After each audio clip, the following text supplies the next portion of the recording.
all know the toddler years can be stressful for parents. There's a reason why they call it the terrible twos and the horrible threes.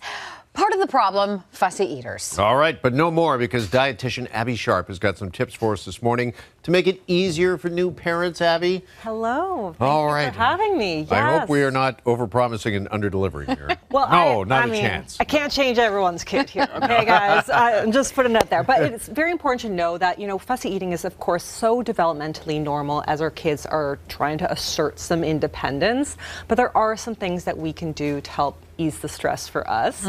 So the first thing I want you to try to think about doing is having a consistent meal and snack schedule. Because if we're constantly just doling out snacks every single time our kid whines for something, they are never gonna have the food drive to try something new. Right. So we want them arriving at a meal with enough of an appetite that maybe they'll put a piece of broccoli in their mouth, but not so ravenous that they're just melting down and not going to eat anything. Right. So I like to think about snacks as mini meals, sit down mini meals rather than grazing in between the 3 big meals of the day. Okay. All right.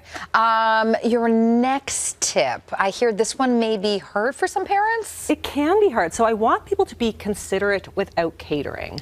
So rather than making a kid's meal every single night just for the kiddos, I like to serve everything family style so kids can kind of pick and choose what they're feeling comfortable with. So I always recommend having at least one safe food on the table. So for most kids, that's usually little bread or rice or something plain.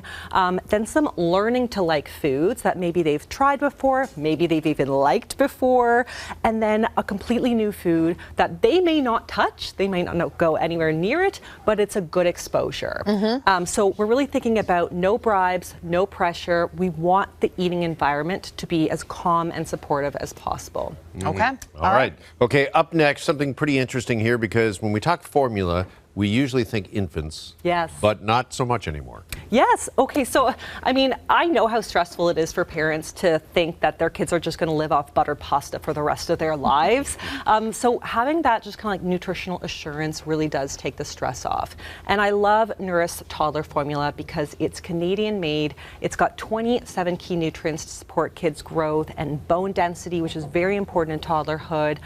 Plus it has something called opolipids, which is a very similar fat structure to breast milk, so it's easy on digestion, good for the gut microbiome, but just knowing that they're getting their nutrients from somewhere can really help prevent us from falling into that kind of short order cook mode.